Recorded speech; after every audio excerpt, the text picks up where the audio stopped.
Haleluya. Hariho abantu by'ukuri basa n'ibihe bagezemo. Iyo ari mu gihe cyo kubabara, ahuye n'intambara, wamuraba ukabona by'ukuri ko ari mu ntambara. Ariko hakaba uwundi aba mu ntambara ugatangazwa n'inyafato yiwe, ukabona nta cyahindutse, asa kwa kundi, avuga kwa kundi, agenda kwa kundi, anezerewe kwa kundi.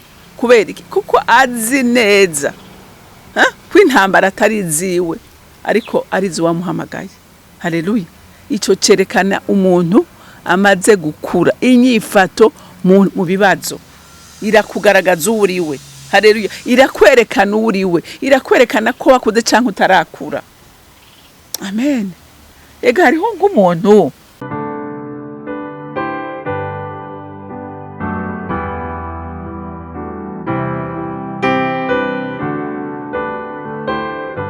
bakunzi bahori CANAAN TV, ndanezerewe kandi gusubira guhura namwe ngo tuganire ijambo ry'Imana. Ariko imbere ko dutangura kuganira, reka tubanze dusenge. Igitondo ciza nk'iki duhezagijwe nawe Data, nje ngushima kandi nguhimbaza kuko tugiriye neza, kutuvyoye amahoro kandi tuvyukiye mu mashimwe yawe. None mukunzi mwiza, ndasenze ngo mpemu yera mufasha mwiza twahawe, uzubane natwe kugira ngo turongore mu bikorwa byose tugiye gukora. Naje ubwanje umfashe kugira ngo ndakubera kanwa, nawe utange message ugomba guha abana b'Imana. Ndagushimiye kandi ndakuninahaje, icubahiro cyose kibi cawe mu izina rya Kristo Yesu nsenze nizeye kuvyumvise. Amen, amen. Rero ijambo Imana empaye kuganira namwe uyu munsi ni jambo rivuga ku bantu bakuze. Umuntu birangwa umuntu yakuze mu Mana. Hariho ibintu 10 umuranga, ariko imbere ko dutangura kubiganira ko reka dusome ijambo ry'Imana riri mu Baheburayo igice ca 12, dusome umurongo wa 14. Impanuro y'ukutava ku buntu bw'Imana.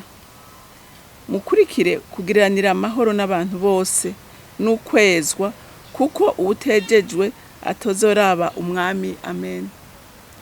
Rero umuntu by'ukuri azoraba umwami, umuntu azoshika mu bwami bw'Imana, umuntu azoraga ijuru, hariho inyifata kuye kugira. Haleluya. Hariho ibintu bimuranga bikerekana by'ukuri umuntu yakuze mu Mana, niwe azoraga ubwami. Haleluya. Reka turabe ibyo bintu 10 rero biranga by'ukuri umuntu yakuze agashika mu rugezo kuguhimbara umutima w'Imana. Ikintu ca mbere kiranga umuntu yakuze nuko abanza kwizera umwami Yesu. Haleluya. Akabanza kuvuka, akakira umwami n'umukiza w'ubugingo bwiwe, kuko uwo ni watuma uba witwa umwana w'Imana, ni watuma uhindurirwa amateka, ukava muri kahise ka Adamu. Haleluya. Ukakira ADN ya Kristo Yesu. Haleluya. Kuko utaramwakira ubugingo bwawe, uri kiri umunyamahanga ku masezerano y'Imana. Ariko igituma uba umwana w'Imana nuko wimika Yesu Kristo nk'umwami n'umukiza w'ubugingo bwawe. Haleluya. Uwo ni wazogutumura ubwami, uwo ni we atuma Imana iguharura mu bana bayo. Haleluya. Ugakugwa mu gishingo cyo kwitwa umuntu w'Imana, ugahinduka umwana w'Imana. Haleluya. Rero utaramwizera, menya ngo hari intambwe utaratera. Intambwe ya mbere igutuma uhinduka umwana w'Imana nukwimika Yesu nk'umwami n'umukiza w'ubugingo bwawe. Haleluya. Ukamenya ko atakindi cyamukuye mu ijuru, yakuweyo nukugira ngo wewe aguhindurire amateka. Haleluya. Aguhindura umwana w'Imana. Rero urinda kumwizera. Haleluya. Haleluya. Ikigira kabiri, iyo umuntu adakunda gusenga,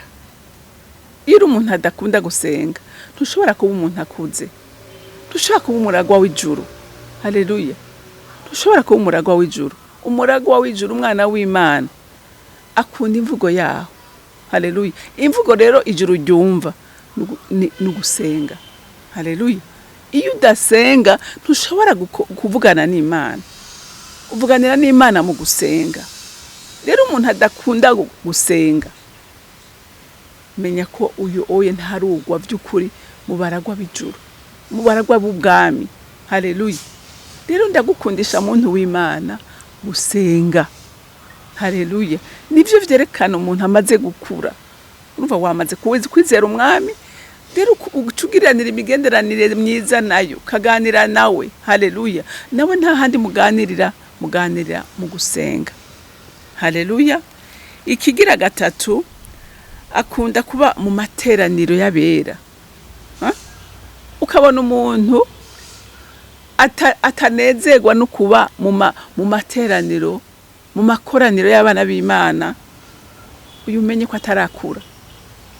Kuko ijambo ry'Imana riravuga ngo uko ibihe bikomeza kuba bibi, ahubwo natwe dukomeze kwegerana, ahubwo duterane. Haleluya. Ivyo vyerekana umuntu yakuze, vyerekana umuntu azi neza iyo ariko araja. Haleluya. Kuko iyo utaranye hamwe n'abandi bituma nawe ukomera, bituma hari icyo bakurako nawe. Haleluya. Haleluya. Kuko uyu munsi wumva abantu bakubwira ngo ntibagiterana, basigaye bumviriza ubutumwa ku ma réseaux sociaux. Muntu w'Imana, ivyo vyerekana ko ukiri umwana. Dawidi niwe yavuze ngo igihe cyose bambwira kuja mu ngoro y'Uhoraho ngo naranezerwa. Aranezerwa. Kuko agiye guterana intege n'abandi, agiye guhimbaza Imana hamwe n'abandi. Kandi hari ico ukura no kuri iyo mwenese no guhura konyene. Haleluya. Kuko ijambo ry'Imana riravuga kandi ngo abana b'Imana bateraniye ngo babiri cyangwa batatu, urumva barenga bo n'ibindi, ngo niho Imana ibiri. Haleluya. Imana ikize guterana hamwe namwe. Rero ukunde kuba mu materaniro y'abera. Haleluya. Haleluya. Ikindi, ukunda ijambo. Uyu munsi urabona ko abantu benshi umengo kuba mu ijambo ry'Imana ntibakibiha agaciro. Ariko nagira ndakubwire ko udashobora gukura. Ntushobora gukura ngo ugere mu rugezo Imana ishima utari umuntu aba mu ijambo ry'Imana. Kuko ijambo ni wo mutsima w'ubugingo, ni wo mutsima utugaburira impwemu yawe. Impwemu yawe rero ntishobora gukura utaba mu ijambo ry'Imana. Ukunde kuba mu ijambo. Urondera akanya kose gashoboka, utuma ufata n'iminota 20 yo gusoma ijambo ry'Imana. Uri mediteko niho ushobora gukura, kuko iyi niyo funguro y'impemu yacu. Haleluya. Kandi turazi neza ko Imana iyo uri kurasenga usengera mu ijambo ry'Imana, urumva uba uri kuyibutsa ibyo yavuze, kandi nayo yubaha ijambo ryayo. Kuko Imana iravuga ngo ndi nyuma y'ijambo ryanje kugira ngo ndarishitse. Haleluya. Rero igihe udasengera mu ijambo vyerekana ko utarakura. Ukabura umuntu adasoma ijambo ry'Imana, ni ikimenyetso cerekana by'ukuri ko atahuragera. Umuntu yakuze akunda ijambo. Haleluya. Kuko arazi neza ko ariyo funguro igaburira impwemu yiwe. Haleluya. Haleluya. Ikindi cerekana umuntu yakuze abaho ubuzima bushingira intaha Imana. Arama. Inyifato yiwe iramugaragaza ko ari umuntu vy'ukuri yamaze kumenya Imana. Burya abantu b'Imana, inyifato y'umuntu iravuga ubutumwa gusumba kuvuga. Inyifato yawe, inyifato yanje iravuga ubutumwa gusumba ko nogenda kuri stade nkavuga ubutumwa cyangwa nkaja mu ishengero nkavuga ubutumwa. Ariko ivyamwa nama, imbuto nama ziragaragaza uwo ndiwe, ziragaragaza ko wakuze canke nakuze. Haleluya. Ko vy'ukuri nsa n'uwampamagaye. Igihe wowe uvuga ubutumwa ariko bagasanga mu babesha urimwo, mu bisumu urimwo, mu bantu bavuga amajambo bavuga abandi urimwo, bigaragaza ko utarakura. Haleluya. Haleluya. Rero umwe wese yirabe by'ukuri, mbega ngezehe, mbega ibi biriko biravugwa hari ico jewe kindanga muri ivyo. nta kibazo, birashoboka.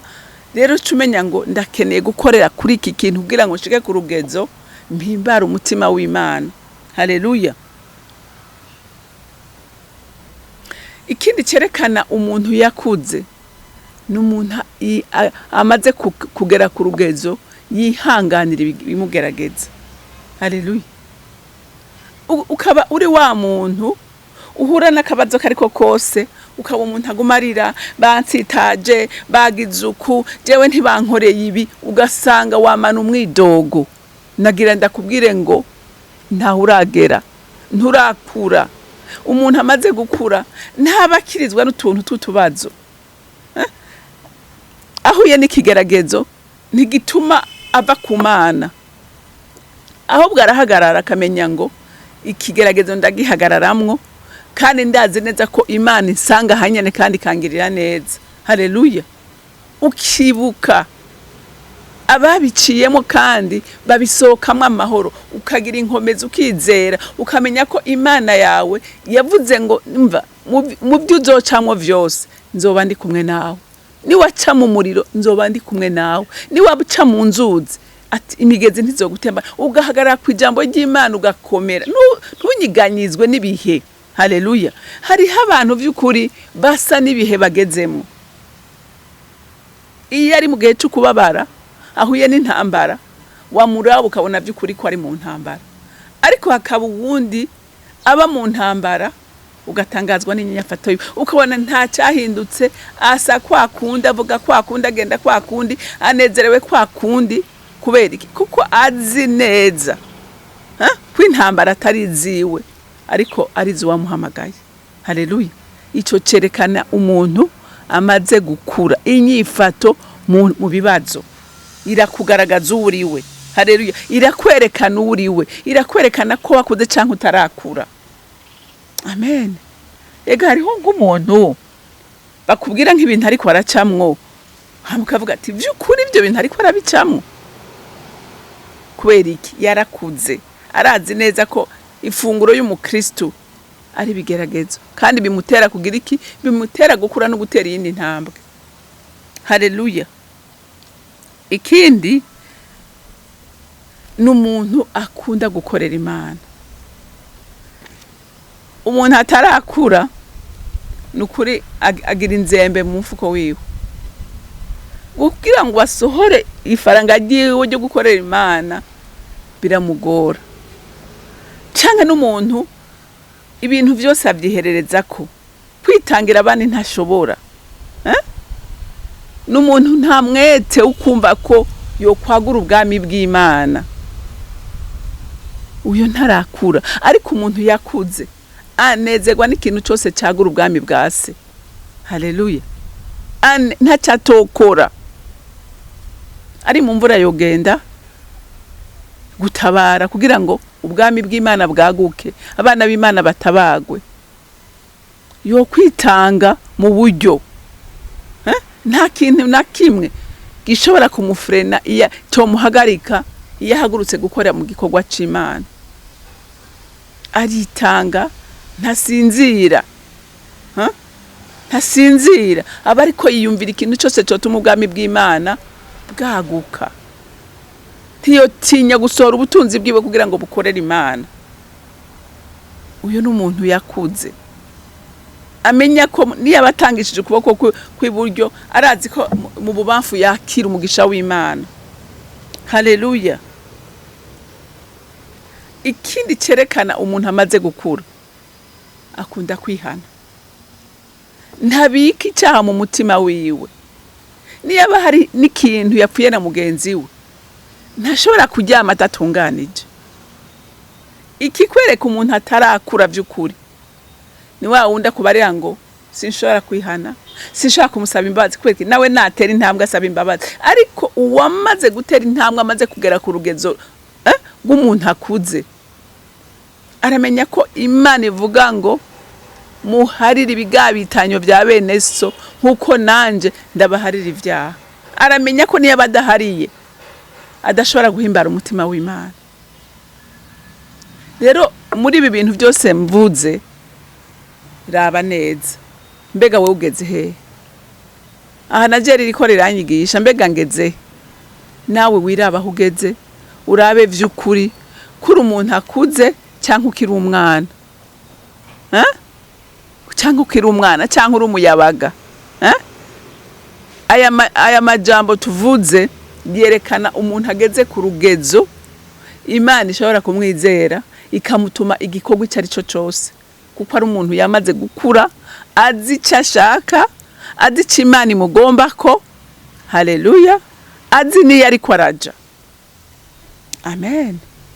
Rero ndakwifuriza muntu w'Imana kuba umuntu akuze ashobora guhimbara umutima w'Imana haleluya. Imana ikakwizera ikavuga ati by'ukuri ndafise umuambasaderi mu isi. Imana yo mwijuru ibampera umugisha. Mana datarugira byose uri mwijuru sindambikwa kugushimira no kugushira hejuru kuko uri Imana idahengeshanya kuduke buri ko bukeye nuko bwije. Mwami wanje ndasenze ngo umutima wose uzokumva aya majambo wemere kwishira ku munzani kugira ngo hatunganye neza ashobore kugera ku rugezo rwiza ruguhimbara. Ndagushimiye kandi ndakuninda haje icubahiro cyose n'amashimwe yose aba yawe nkaba ndabisenze ndavyizeye kuvyumvise mu izina rya Kristo Yesu amen amen. Mwarahezagiwe mugira umunsi mwiza.